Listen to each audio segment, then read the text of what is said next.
Sveiki, mėly klausytojai, įsijungę tinklalaidžių ciklą Žalieji pokalbiai. Galbūt šiuo metu važiuojate autobusu į darbą, minate dviratį lauke ar sporto salėje, arba tiesiog tvarkotės namuose. Bet kokiu atveju džiaugiamės, kad klausotės mūsų. Su jumis sveikinuosi aš, Rugilė Matusevičiūtė, tinklalaidės vedėja. Šiandien laidos tema – tvarus mobilumas ir tvarus judėjimas. Lazdijai veža sėkmės istoriją. 2023 metais Lazdijų rajono savivaldybėje įgyvendintas bandomasis tvaraus mobilumo projektas, kurį atkartojo kaimyninė Punsko savivaldybė Lenkijoje. Projekto metu įrengta judumo infrastruktūra, 2 44 kW galios įkrovimo stotelės Seirijų ir Veisiejų miestuose, bei įsigytos 3 bendro naudojimo transporto priemonės, 8viečiai elektromobiliai. Tinklalaidėje kalbame su Lazdijų rajono savivaldybės merė Ausma Miškinienė. Sveiki. Sveiki. Bei Lazdijai veža idėjos bendra autorė Birutė Karakaitė. Sveiki, Birutė. Sveiki. Tai truputėlį pristačiau patį projektą ir kaip ir užsiminiau pristatymę mūsų pokalbio, kad kalbėsime apie tvarų mobilumą, tai konkrečiai apie Lazdijai veža projektą, bet ir apskritai turbūt apie judumą regionuose ir kaip spręsti tą problemą, turbūt tokesnių didesnių atstumų tarp gyvenamųjų vietų, kažkokių kultūrinių erdvių ir panašiai. Tai galbūt pačiai pradžiai norisi, Birutė, jūs pasisukti pati Lazdijos, ir kiek žinau dabar keliaujat, ne visada Lazdijose būnat, bet esate iš Lazdijų, žinot tą paveikslą. Tai kaip kilo ta idėja, kaip vietinis žmogus pamatė tą problemą ir kokios ant tos problemos yra tose Lazdijose ir šiaip regionuose su susisiekimu ir mobilumu? Iš tiesų, visi geriausi projektai, kaip aš sakau, ir idėjas atsiranda ir gimsta iš asmeninių problemų. Tai taip, aš esu lazdijietė, aš ten gimiau ir augau. Ir tuo metu aš ilgą laiką, sakykime, gyvenau Vokietijoje ir grįžusi paskui gyvenau Vilniuje. Ir kai grįždavau iš Vilniaus į Lazdijus, mano kelionė tiesiog pasibaigdavo administraciniam centre, autobusų stotyje. Kadangi gyvenu apie 8 km nuo centro administracinio, tada viskas, kadangi neturiu nuosavo automobilio, aš tampu priklausoma nuo kitų. Tai ar kažkas gali atvažiuoti, ar negali. Draugai dirba, jeigu darbo diena. Mama, jeigu dirba, tuo metu dar dirbo irgi ir tokia lieki stovėti. Ir tas iš tikrųjų labai, gal nesakyčiau, šiek tiek demotyvuoja, nes tu kaip ir įveiki didžiąją kelionės dalį, pervažiuoji pusę Lietuvos, bet tu 8 kilometrų, tos paskutinės mylios, viskas tu lieki stovėti vietoje. Kaip senais laikais, sako, per audras, per pugas. Tai šita problema man buvo iš tikrųjų iki skausmo pažįstama, kad susisiekimas ir galiausiai leidžiant vasaras pas mamą ar savaitgalius, nuosavo automobilio neturint, aš tapdavau, tokia kaip ir irgi priklausoma nuo draugų, nuo brolių, nes mano šeima vis tiek didžioji dalis jos gyvena Lazdijuose. Tapdavau priklausoma, nuo jų turėdavau visą laiką prašyti, ar kažkas gali automobilį paskolinti ir panašiai, nes jeigu važiuojant su autobusu, ką aš irgi darydavau ir keliaudavau kartais į miestus autobusu, bet tai tapdavo tiesiog dienos išvyka, tas 8 kilometrai. Tai susisiekimas iš tikrųjų kaimiškose vietovėse ir tai yra ne tik Lazdijų problema, tai yra apskritai visos Lietuvos problema ir didelis iššūkis savivaldybėms, nes, manau, užtikrinti tą kokybišką saugų susisiekimą yra gana nelengva užduotis, kai vis tiek gyventojų skaičius mažėja ir didžioji dalis gyventojų, kurie gali, sakykime, jie persėda į automobilius. Ir taip nukenčia vis tiek tas viešasis interesas, kad vis mažiau lieka keleivių, kurie keliautų autobusu. Vadinasi, mažiau pajamų yra ir kaip užtikrinti tą kokybę. Noris ir merės paklausti, ar ne, truputėlį apie tą paveikslą kalbam, ar ne, tai kaip tas judumas regione šiandien dieną atrodo, ar ne, Lazdijose, bet tikrai tikiu, kad keliaujat po visą Lietuvą ir mato tos pavyzdžius, gal ir apie patį projektą kalbėdami su kitais regionais kalbatės, tai kaip yra, ar iš tiesų, nes mes dažnai įsivaizduojam, kad, žmogui, kurį parduotuvėje, mokyklą nusikauti darbą, bet ne tik tai, ar ne, gyvenant regione ir renginiai ir kažkas, tai ar tikrai vis dar susiduria gyventojai su ta problema ir tai, ką išvardino Birutė, ar tos problemos vis dar gajos yra? Lazdijų rajonas didelis, labai gražus, ežeringas, miškingas ir labai natūralu, kad nutolusių gyvenviečių, atokių gyvenviečių, kelių ir keliukų yra labai daug. Kai kelių ir keliukų tinklas yra labai didelis ir tankus, net ir turint gerą viešąjį transportą ir turint neribotas lėšas ir galimybės, sudėlioti maršrutus taip, kad tikrai patogių laikų gyventojas kiekvienas turėtų galimybę atvykti į administracinį centrą, nuvykti viešųjų paslaugų, sveikatos priežiūros įstaigos, galiausiai apsipirkti ar aplankyti draugų ar į kultūrinį renginį tikrai yra labai sunku. Klausimas, ar įmanoma. Jo labiau, kad žmonės keliasi būtent tam, kad gyventų atokiai, tai kaip ir turbūt yra keliesi į mišką, kad nebus daug žmonių, tai tada natūraliai iškyla tas turbūt, kad ir to transporto turbūt yra mažiau. Tikrai taip. Ir tam, kad išspręsti tą problemą ir tie žmonės, kurie gyvena atokiai dėl įvairių priežasčių, dalis savose tėviškėse nuo tada, kuomet gimė ir jau yra labai garbingo amžiaus, dalis iš sostinės ir kitų miestų ar Europos didmiesčių šurmulio sugrįžę į tėviškę ar tiesiog nusipirkę gražią sodybą pušynę netoli ežero ar atokiai, kad jie galėtų jaustis puikiai,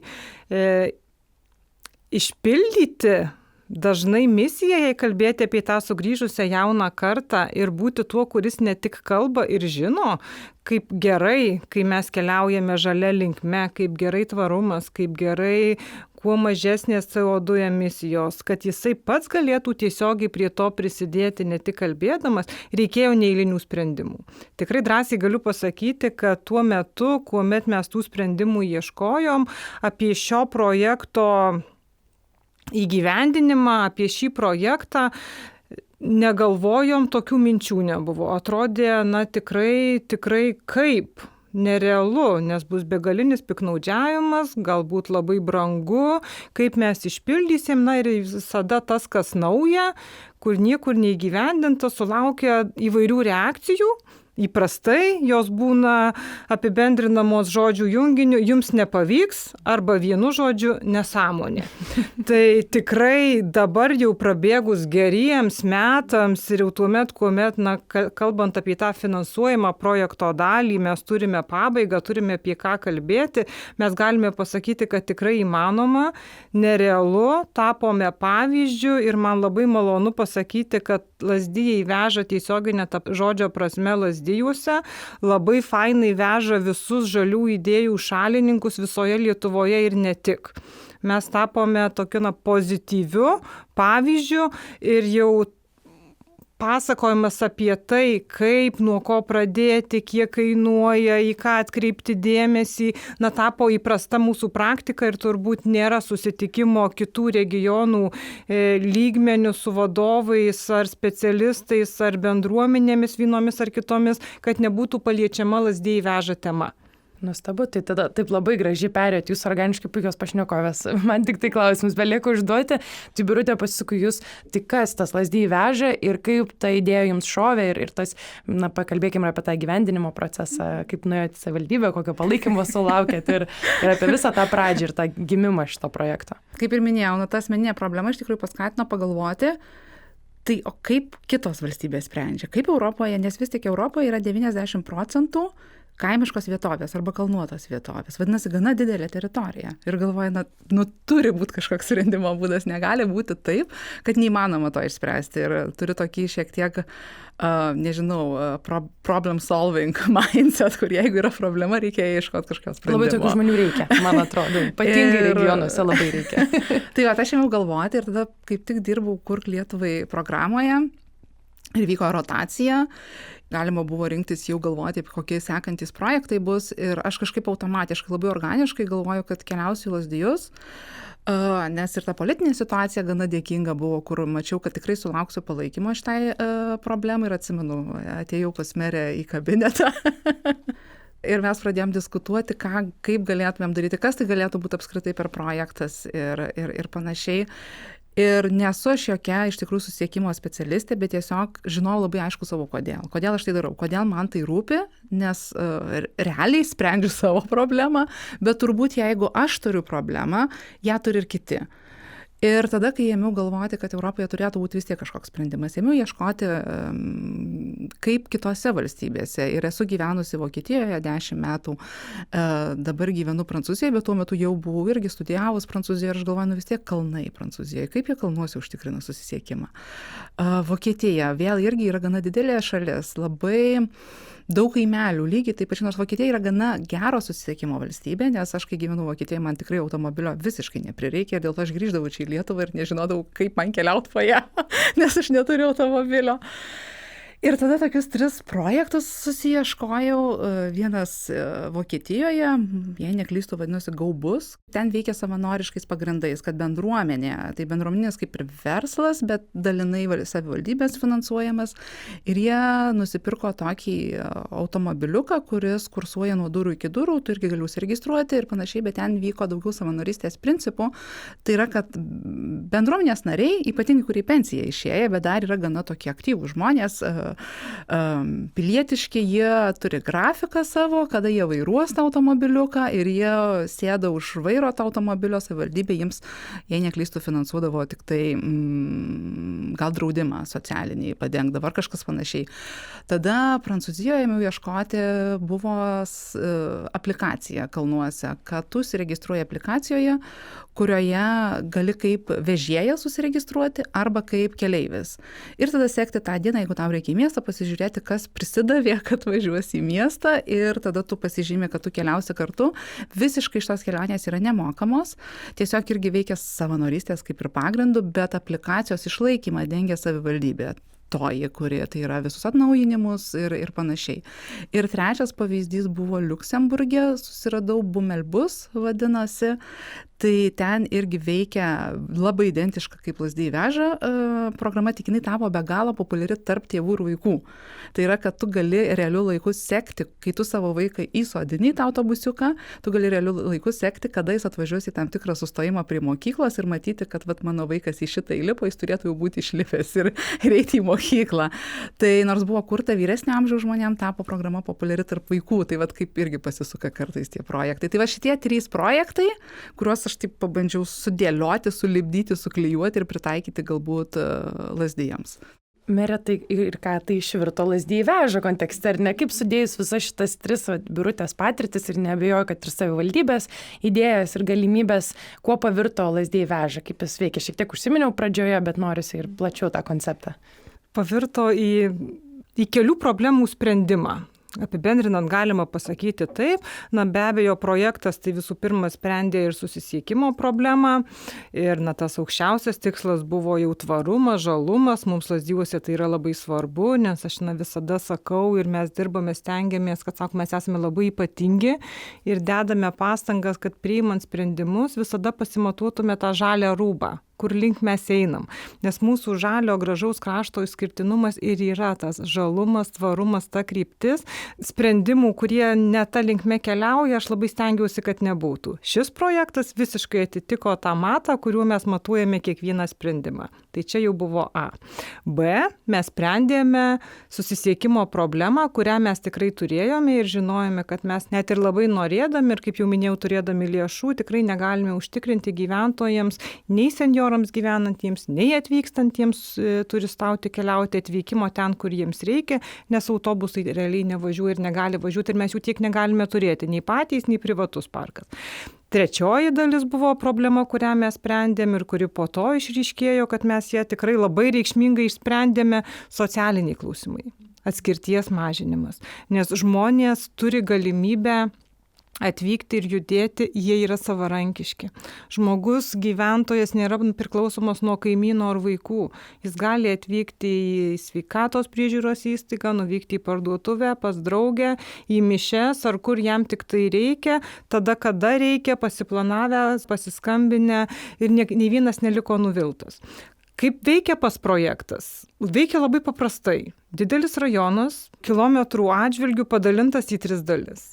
Kiekvienas elektroautobusiukas, kaip mes jį vadiname, gražus rudas su labai gražiu logotipu ant išorės Lazdijai veža, važinėja 35 km atstumu nuo savo įkrovimo stotelės, nuo tos vietos, kur stovi.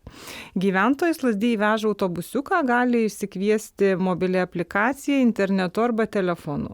Populiariausias yra telefonu išsikvietimas, skambinimas operatoriai, pasakymas, iš kur mane paimti, kada vyksiu, atitinkamai sutariamas laikas ir pas gyventoją tas autobusiukas atvyksta.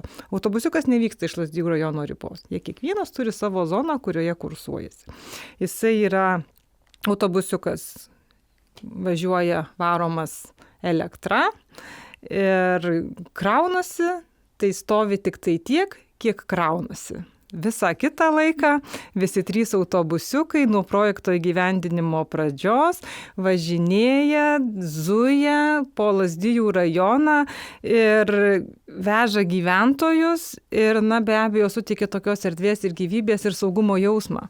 Nes žinojimas, kad aš galiu išsikviesti, kad aš nesu atskirtas ir tai tikrai veikia, tai nėra mitas ir tai nepasibaigė po pusmečio metų, ar kaip dažnai būna geros iniciatyvos numiršta po savivaldos ar kitų rinkimų politikoje, kai ateina pasitikėjimas, kad tai yra tvaru ir ilgalaikis sprendimas, ateina dar didesnis džiaugsmas ir pasitikėjimas. Tai šiandien mes galime pasakyti, kad tai sėkmingas projektas, kuris ne tik prisidėjo prie to, kad mes esame dar žalesni ir keliaujame žalia kryptimi. Šis projektas parodė, kad tvarumas ir darnaus sprendimai sprendžia įvairias problemas, kompleksinės įsisenėjusias problemas, kurios paprastai regionuose jau yra jungtinės. Tai ir atskirtis, visos greta to esančios socialinės problemos, susisiekimas ir taip toliau. Tai šis projektas yra apie visą tai ir veikimo mechanizmas pasiteisinęs, veikia ir aš naudodamasi progą, tikrai, jeigu manęs paklaustų, kam aš labiausiai dėkinga už šio projekto sėkmę, tai aš atsakyčiau, kad Birutei, kuri dabar yra šalia mūsų, už tą startą, kryptį ir viziją ir pagalbą ją išpildant, o už tą sėkmingą eigą ir įgyvendinimą. Aš esu dėkinga be galo 4 žmonėms. Tiems vairuotojams, kurie vairuoja Lazdijai veža autobusiukus, 1 moteris ir 2 vyrai, ir skambučių centro operatoriai. Nes visą geriausią, gražiausią, puikiausią idėją, kurią mes šiandien jau trumpai aptarėme, tikrai buvo galima sužlugdyti, jeigu tas, kuris vairuoja autobusiuką, būtų nepagarbus, nemandagus, netikėtų projekto tikslu ir būtų paniuręs. Ir jeigu žmogus, naudodamasis paslaugą pirmą kartą, jaustųsi nelaimingas arba kažkam kažką skolingas, tai tikėtina, kad mūsų geraširdis dzūkas tikrai daugiau nenorėtų niekam sudaryti problemų, autobusiuko nekviestų ir taip nei prie žalumo prisidėtų, nei sveikiau gyventų, nei kitas problemas savo išsispręstų. Tai, kad mes turime ne tik gerą projektą su geromis idėjomis, bet ir labai labai šaunių žmonės, kurie dirba ties tuo projektu kiekvieną dieną, man atrodo ir užtikrino tą sėkmę, kokią mes šiandien turime ir kurią su jumis, gerbiami klausytojai, galime pasidalinti. Labai gražu girdėti ir kaip tik vienas iš mano klausimų ir buvo apie bendruomenę, tiek tos, kurie įsitraukia ir dirba prie šio projekto, tiek tos, kurie naudojasi. Tai turbūt pradžiai įdomu, Birute, kokios buvo reakcijos, kai užsiminė apie šitą idėją ne tik savivaldybei, bet ir vietos aplinkiniams gyventojams, ar palaikė, ir ar irgi buvo daug tų minčių, kaip ir sakė merė, kad nesąmonė, nieko čia nebus, nes dažnai žmonės patys nori, bet patys ir dažniausiai tą idėją nustumia į šoną kažkokio lik nedrįsdami pasvajoti. Tai kokios buvo tos pirminės reakcijos? Tai pradžioje, sakykime, iš savivaldybės ir administracijos galiu pasakyti, kad visiškas buvo totalus taip. Nežinom, kas gausis, nes aš ir pati turiu pripažinti, labai bijojau. Ir atsimenu, eidama į susitikimą, iš tikrųjų be galo bijojau, nes net neįsivaizdavau, kas čia galėtų gautis, bet kai tu galvoji apie tą galutinį rezultatą, jis tada gazdina, bet kada tu tą dramblį susiskaldais tais mažais žingsneliais, kasneliais, ima pieštis viziją tam tikrą. Tai savivaldybė iš tikrųjų iš karto sakė, taip, darom, pažiūrim, kažkas bus. Ir tas labai stipriai irgi motyvavo, nes tada, yra komanda. Jau esu ne viena ir visi resursai, visi yra atverti. Tu daryk, tau reikia statistikos, gausim. Jinai bus, tu daryk ir ieškok. Su bendruomenėm problema gal buvo ta, sakykime, kad prasidėjo COVID-as. Ir prasidėjo pirmasis karantinas ir kaimiškose vietovėse vis tiek tas gyvas bendravimas su žmogumi jis yra kitoks ir tu turi važiuoti į bendruomenės, tu turi kalbėti su jais, nes jie kitaip vertina, kai tu pats pasirodai asmeniškai. Ir aš buvau iš tikrųjų labai daug tų susitikimų suplanavus, bet prasidėjo COVID-as ir viskas susidarė. Mini panika, galvoju, kaip dabar man reikės jūs visus pasiekti ir jiems papasakot, ką mes čia darysim. Tai gal pirmas toksai buvo, kad aš išsiuntinėjau, atsimenu, gal 2 darbo dienas skyriau vien e-mailų rašymui ir skambinimui. Tai visom bendruomenėm, bent kiek kontaktų turėjau, kiek jų gavau, jų pirmininkam visiems išsiunčiau mailus, papasakojau, kas čia bus, ką čia planuojam, prisidėkit, pasidalinkit, su kokiam jūs problemom susidurėt. Visiems seniūnaičiams suskambinau, pasiklausiau, visiems seniūnam taip pat. Stengiausi maksimaliai, kiek galėjau iš tikrųjų įtraukti verslą irgi lygiai taip pačiai verslus, jiems rašiau laiškus ir sakiau, žiūrėkit, pabandom kartu spręsti problemą, jums darbuotojų reikia, jie neturi kaip atvažiuoti, gal yra kažkoks būdas, kur galim kartu kooperuoti ir bendradarbiauti. Tai iš tikrųjų negaliu sakyti, kad nebuvau išgirsta, nes tikrai žmonės susidomėjo, buvo toksai, pirmas šurmulys, gal tiesiog vėl. Tas politinis gyvenimas regioninėse savivaldybėse, jis yra toks įdomus, aš pati, kai baigusi politologiją, man smagu vertinti. Ir toks atsirado šiek tiek gal iš oponuojančios pusės, kad dabar visus išlaipins iš automobilių. Automobilizacija Lazdijų rajone yra gana aukšta ir čia irgi viena iš problemų, kurią sprendžiam, kad pasiūlom tvarų sprendimą išlipti iš automobilio, bet jokiais būdais ne prievarta, o tiesiog pasakojimu, kaip gali būti kitaip. Tai gal tada atsirado šiek tiek toks ir pasipriešinimas, nes ko nesupranti ir ypatingai, kai aš net ir pati nežinau, koks bus galutinis rezultatas, atsiranda ir baimė, kad kas čia dabar įvyks. Bet rezultate, pabaigoje, sakykime, kada jau ėmė pieštis tas bendras vaizdas, tikrai ir seniūnai įsitraukė ir gavau kvietimų papasakoti plačiau, tai kaip čia veiks viskas ir darėme viešąją konsultaciją su kitomis pasienio savivaldybėmis ir netgi Lenkijos valsčiais taip pat įsijungė. Ir kas smagiausia buvo, kad labai noriai prisijungė ir įvairūs tvaraus, sakykime, to susisiekimo ekspertai, kurie dalinosi savo žiniomis, kurie pasakojo, kaip galima tą padaryti, įgyvendinti ir taip toliau. Ir tas mane iš tikrųjų irgi labai labai stipriai motyvavo.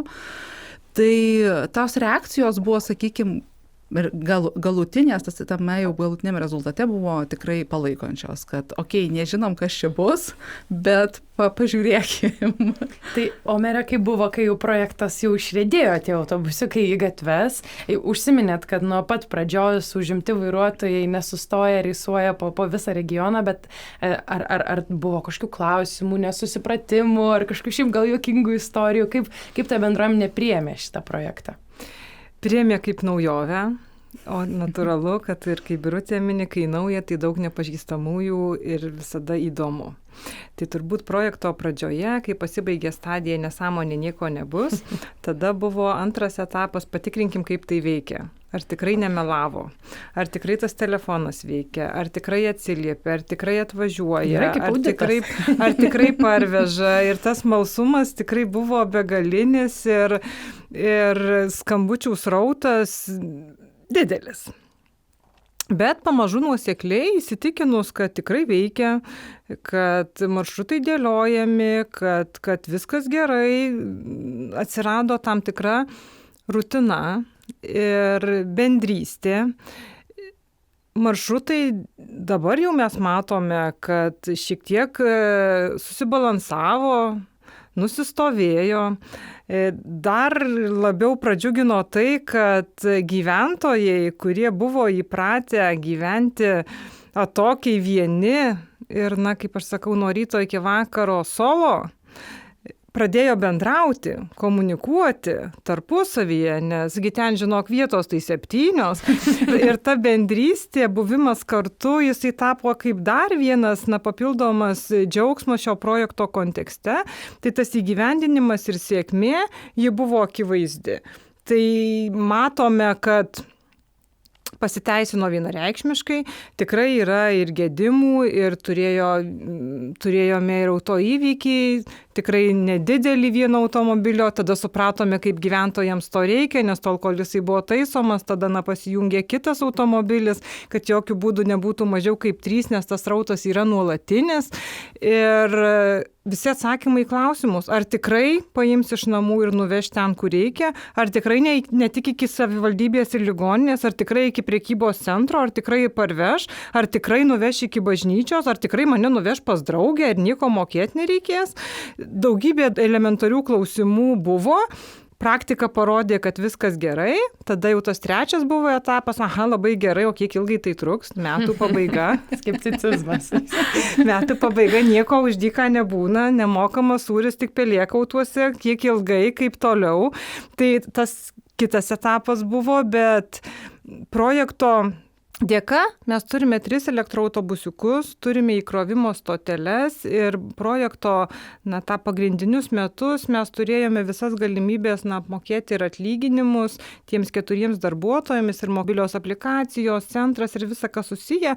Tai buvo dėka jau projekto, kuris jau mums buvo labai svarbus ne tik tai kaip, padedantis išpildyti ir jungti, bet ir natūraliai kaip finansavimo šaltinis.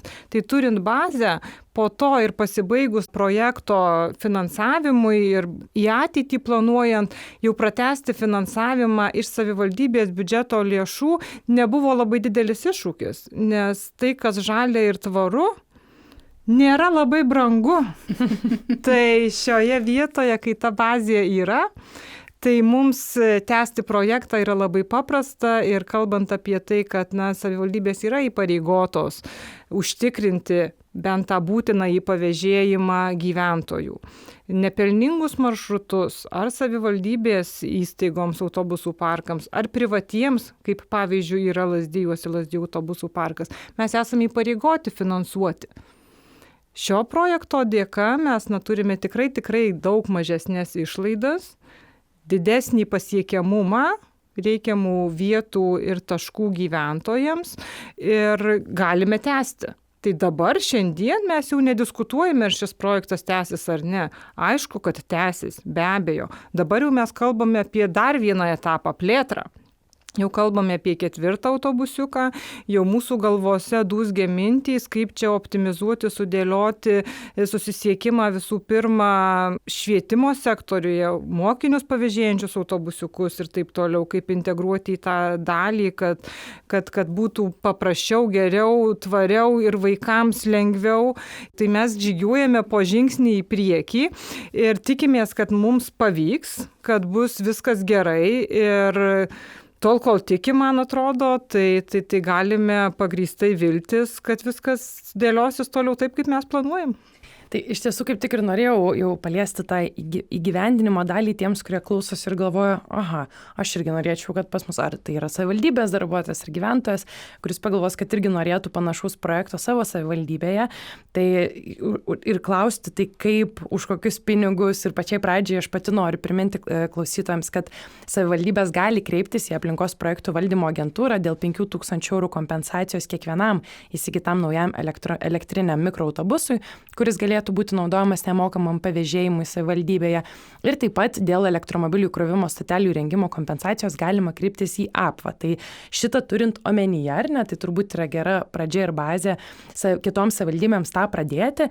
Bet kaip, merė, o kas toliau? O ką daryti? Iš kur tos pinigus gauti? Vat jūs minite, tai buvo nemokama. Kaip skamba, kad vis tiek reikia ir atlyginimus pavėžėjams mokėti ir panašiai. Turbūt krovimas, tai kad tai yra elektromobiliai, padeda šiek tiek kuro sąnaudos, ar ne? Bet va, ta techninė dalis, tiek kaip sakoma, pakalbėkime apie pinigus. Kaip, nuo ko ir už ką padaryti tokį projektą. Taip, tai iš tikrųjų tai yra iš LIFE srities projektų ir ta visa bazė, kuri natūralu, aš sakau, kad tai, kas tvaru, jau nėra brangu, brangus yra startas. Tai mums užtikrino tą pačios brangiausios dalies finansavimą, kas liečia elektroautobusiukus, kurie buvo 3, jie yra 8-viečiai, visos mobilios aplikacijos, operacijų centras ir taip toliau. Ir tada geri metai laiko atlyginimas 3 žmonių, kurie vairuoja tuos autobusiukus. Tuomet operatorės, kuris registruoja skambučius ir nukreipinėja, ir be abejo elektros sąnaudos, kurios yra patiriamos kraunant. Tai bendroje sumoje tas projektas 500 000 ir šiek tiek mums tikrai kainavo, jo išlaikymas dabar kiekvieną mėnesį ir į priekį, tai yra maždaug, paminėkime, lieka mums tik tai elektra ir 4 darbuotojų atlyginimai, tai yra apie 5-6 tūkstančiai eurų, tai jau yra per mėnesį, ir vertinant savivaldybės kontekste, tai tikrai nėra labai didelė suma ir net jeigu matant, kad nemaža būtų, tai tuomet reikia pagalvoti, kiek mes turėtume skirti lėšų, jeigu mes turėtume kompensuoti tuos maršrutus, kuriuos mes esame įpareigoti įstatyminės bazės kompensuoti. Tai apie kainą galima pasakyti tiek, tuomet apie tai, kad neįmanoma ir mano paminėti LIFE projektai, tai yra tik tai didmiesčiam, dideliems savivaldybėms, labai stipriems ir jokių būdų čia regionuose nerealu tą įgyvendinti, nes čia tik tai didelės asociacijos, stiprios savivaldybės arba atitinkamos ministerijos ir universitetai gali pretenduoti, aplikuoti į tas priemonės ir programas, tas dažnai būna nusistovėję ir kai su tokiais mitais gyveni, tai net nepabandai. Tai iš tikrųjų aš galiu drąsiai pasakyti, kad labai daug galimybių yra ir Lietuvoje, ir ES kontekste, labai daug įvairių priemonių ir jeigu yra sprendimas, kad reikia ir ieškai sprendimo, tai jį visada surandi greičiau ar lėčiau. Ir tuomet sėkmė, mano manymu, ištinka tuomet, kuomet nepradedi nuo galvojimo, kiek čia aš tų pinigų gausiu į savivaldybės sąskaitą. Sėkmė atsiranda tada savivaldybėse, man atrodo, ir ne tik jose, tuomet, kuomet tikrai labai tiki. Nes kai degi, tai labai nesudėtinga uždegti. Tai, kad mes turime šį projektą ir tokią sėkmę, tai iš tikrųjų yra dėka begalinės motyvacijos, to tikėjimo, kad regionai jokių būdų nėra menkesni, mažiau svarbus ar mažiau galintys negu didmiesčiai miestai. Ir tai, kad nuotolinis darbas ir galbūt toks jaunatviškas maksimalizmas ir požiūris, kad nėra sienų tarp žmonių ir šiais laikais nereikia būtinai gyventi X gyvenvietėje ir X savivaldybėje, kad prisidėtum prie tos savivaldybės gerovės, tai atvedė į tai, ką mes turime. Ir apibendrinant drąsiai galima pasakyti, kad turbūt jau dažnai mes kartojame, kad COVID-as daug ką atėmė, bet ir davė. Taip, turbūt visos krizės, kaip sakoma. Tai visos krizės duoda kažką, tai COVID-as davė daugeliui supratimą, kad nuotolinis darbas, bendrystė yra galima, tokia pati efektyvi. Ir nereikia vieniems pas kitus skubėti ir kasdien būtinai žiūrėti vieni kitiems į akis 2 metrų atstumu. Tai, kad mes taip galvojome, taip dėliojome, tai mes visų pirma pritraukėme intelektą, išmintį vizionierių, turėjome idėją, tada turėjom begalinį norą, turėjom visą tai, tuomet ieškojom finansavimo šaltinių, pretendavom, aplikavom, argumentuotai įrodėme jau parengtais namų darbais studiją išsame, kurią tik tai labai trumpai pristatė Birutė, kad mes esame pasirengę, kad mes galime, mes ne tik gražiai kalbame, kad mes turime ir turinį ir mes tapome labai svarbaus didelio projekto partneriai.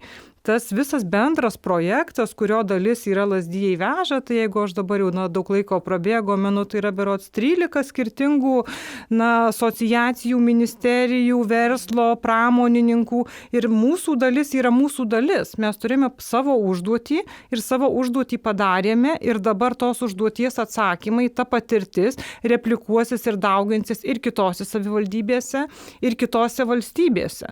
Tai, kad didžioji problema buvo sprendžiama ne lakoniškai, modeliuojant kompiuterių ekranuose programomis, kaip tai atrodytų, o buvo pamatuota ir sprendžiama praktiškai, kur tikrai ta problema yra, tai mano manymu užtikrino projekto autoriams jau to bendro didžiojo labai gerą rezultatą, įrodė, kad tikrai tai veikia, yra realu, o dabar nusirašyti nuo to, kas padaryta kitoms savivaldybėms jau gerokai bus paprasčiau ir mums pasakyti, kaip daryti, kad būtų dar paprasčiau, dar lengviau, per kiek laiko atsipirks ir ką galima padaryti, tai taip pat irgi yra labai paprasta.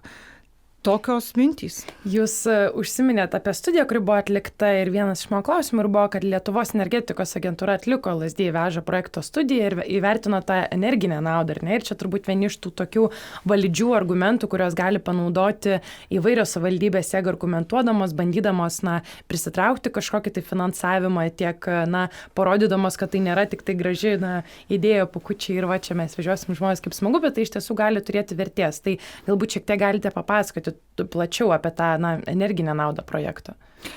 Labai detaliai tos naudos dabar pamatuoti, apčiuopiamai ir įvardinti, ne modeliavimo būdu, praktiškai dar tikrai būtų ankstyva, dėl to, kad projektas sėkmingas, bet jisai skaičiuoja antrus savo gyvenimo metus. Ir natūraliai visų pirma gyventojams reikia patikėti, kad jis nesibaigs, kad atsisakyčiau tikrai savo automobilio, tada, kad tas keliavimas taptų rutina, to irgi labai reikia ir tai vyksta pamažu. Mes šiai dienai žinome nuvažiuotų kilometrų kiekį, žinome, kiek kainuoja, kiek elektros sunaudojama pakrauti, žinome, kiek vyksta keleivių, tai tas modeliavimas jis praktiškai susidėlios. Aš šiandien turbūt tų mantrų ir skaičių, kiek kur iš ko nesakysiu ir nekartosiu, studija mano žiniomis yra vieša, ją lengvai galima surasti ir susidėlioti, bet tai, ką galima apibendrintai pasakyti šiandien, kad gyventojai renkasi, jie važiuoja. Tuomet tie, kurie nevažiavo niekados, jau turi kuo važiuoti. Tuomet tie, kurie buvo pavežami kaimynų iki autobuso stotelės arba iki miesto centro, jau važiuoja žaliu autobusu. Ir tie, kurie turėjo automobilį, bet jau kalbėti apie taršą nereikėtų, nes jau jinai yra maksimali, nes tas automobilis tikrai labai senas. Tai tų automobilių pamažu važiuojančių gatvėse Lazdijuose matome mažiau. Aš viliuosi, kad gyventojai patikėję šio projekto sėkme ir ilgalaikiu tęstinumu, tų automobilių techninėms apžiūroms pasibaigus, nelabai ir jaudintis dėl to, kad jisai daugiau tikrai neturi galimybės riedėti tomis gatvėmis ir naudosis Lazdijai veža paslaugomis, šiomis, kurios yra ir tomis, kurias išplėsime. Ir labai tikiu, kad pavėžėjo konkursas, kurį vykdo savivaldybė jau plačiai imtimi, kurį mes turime turėti, kad įvyks sėkmingai ir kad tie žalieji kriterijai taip pat bus išlaikyti. Taip pat tikrai galiu pažadėti, kad nesitrauksime nuo to bendro mūsų tikslo, kiekvieną sprendimą logiškai, objektyviai, jokių būdų ne kraštutiniais principais remiantis, bet pamatuosime, pažiūrėsime į tą problemos sprendimą per tuos žalius sakinius, ar tikrai yra viskas gerai, ar tikrai tai yra geriausias būdas, ar tikrai labiausiai jungiantis ir labiausiai iš paukščio skrydžio matantis tą ateities Lazdijų viziją ir ar mes tikrai galime pretenduoti tapti ir toliau pavyzdžių kitiems. Jūs šiek tiek užsiminėt apie pavežimą iki stotelės ir kažkokios jau vėliau naudotis kito autobuso. Tai natūraliai dar paskutinis toks techninis klausimas prieš perinant galbūt labiau apie viziją ir ateitį pasikalbėti. Kaip yra su tarpmiestinė susisiekimo sistema ar apskritai autobusais mieste, kaip tai tarpusavė sąveikauja? Ar nėra kažkokios konkurencijos, ar kaip tik yra taip papildymas, kurio trūko, galbūt, kad ta sistema būtų visiškai efektyvi? Konkurencijos nėra, nes tikrai negalėjome ir iki tol džiaugtis labai plačiai išvystytų viešojo transporto tinklų Lazdijų rajono savivaldybėje. Autobusai važiavo, jie važiuoja ten, kur svarbiausia, užtikrina būtinasias paslaugas, bet jie tikrai nesuko ir verslas neturėjo intereso sukti į atokiausias gyvenvietės ir vietovės, nes didelis autobusas ir du keliaujantys juo keleiviai tikrai nėra verslo interesas. Juolab, kad tikrai yra ir didelių problemų regionuose, turbūt visoje Lietuvoje ties kelių būkle, kuri labiau blogėja ir labai lėtai gerėja ir tik tai tam tikruose taškuose. Tai žvyrkeliai, duobėti keliai, verslui, autobusams taip pat nėra pirmas pasirinkimas. Dėl to Lazdijai veža ar pavėžėjimui iki autobuso sustojimo, ar pavėžėjimui, kaip ir įprastai būna jau iki ten, kur tikrai žmogus nori nuvykti, yra geras pasirinkimas ir abi pusės džiaugiasi.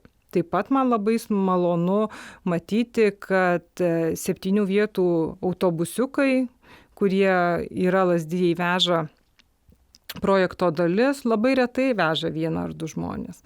Kad žmonės kooperuojasi, kad jie kalbasi ir mes net ir elektroautobusiukuose neturime solo partijų. Turime bendrystę, pokalbius ir susitikimus ir kartu judame į priekį.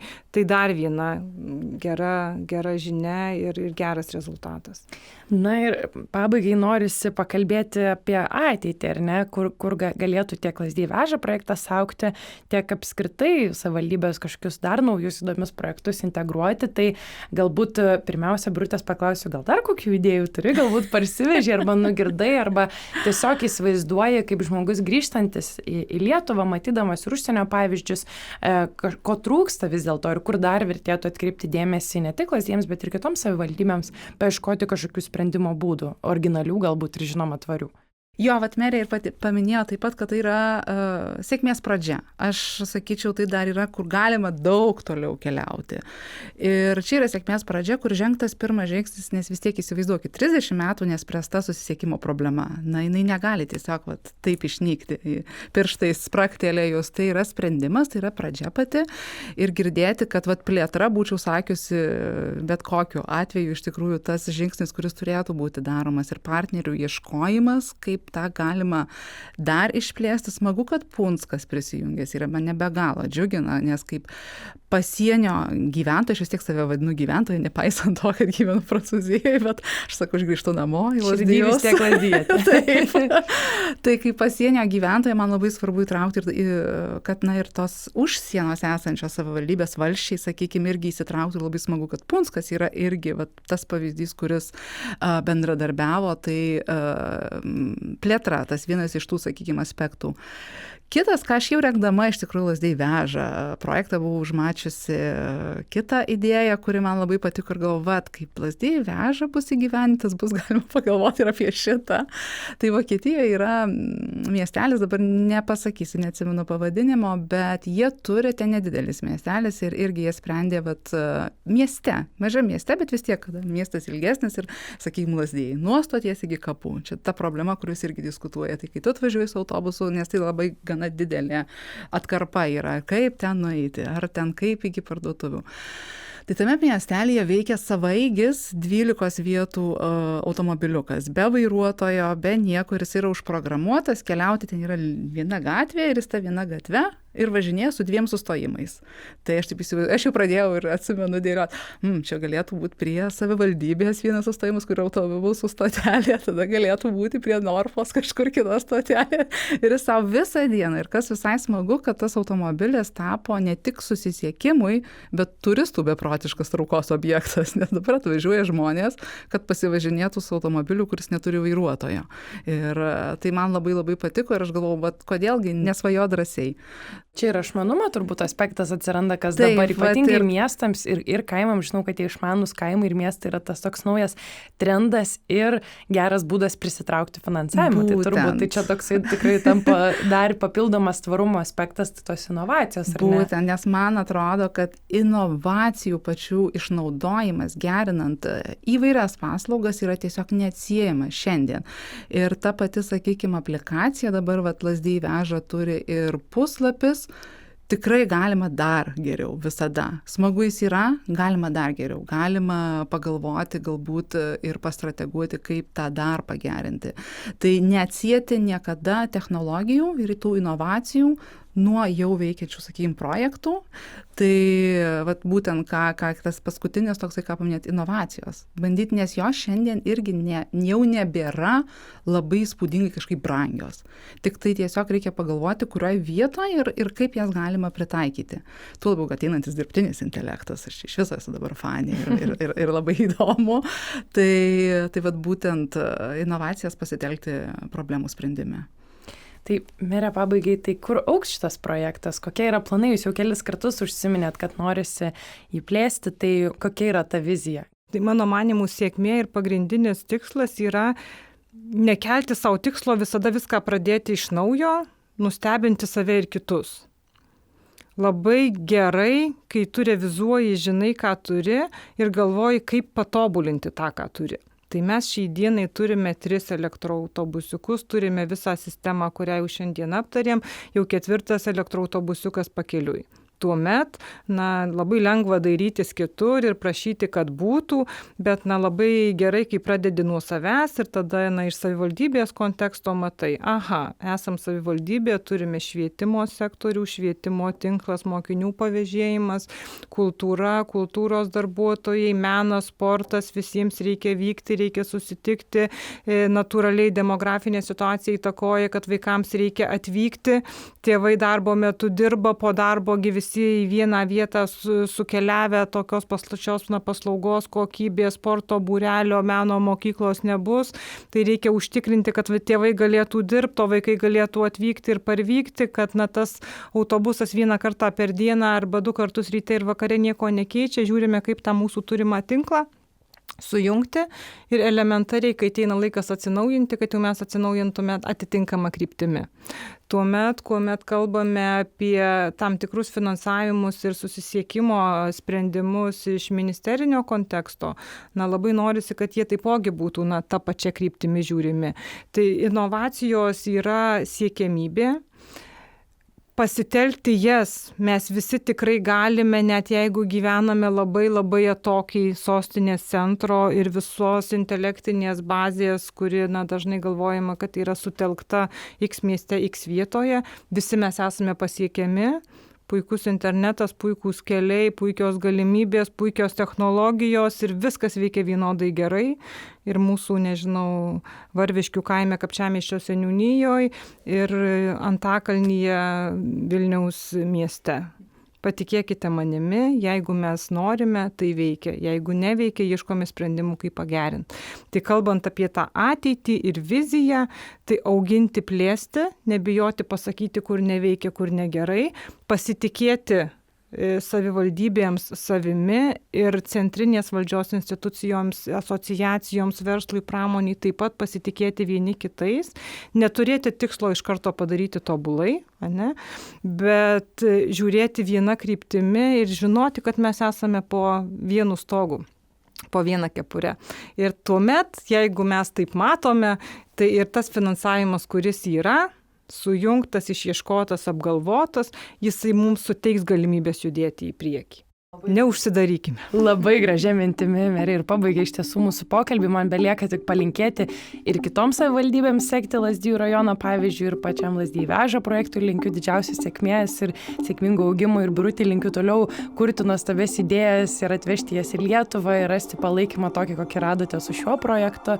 Tai klausytams primenu, kad laidoje girdėjote Lazdijų rajono savivaldybės merę Ausmą Miškinienę ir Lazdijų veža idėjos bendra autorė Birutė Karakaitė. Ačiū Jums, kad klausėte, ačiū Jums pašnekovės, kad atvykote ir papasakojate, ir klausytojams iki kitų susitikimų. Žaliųjų pokalbių laidų ciklas sukurtas įgyvendinant LIFE programos integruotą į projektą Energijos efektyvumo didinimas Lietuvoje LIFE IP Enerlit, kuris yra finansuojamas ES LIFE programos ir Lietuvos Respublikos lėšomis. Tinklalaidės epizoduose pateikiamas tik jų kūrėjų požiūris ir Europos komisija nėra atsakinga už bet kokį šios informacijos panaudojimą.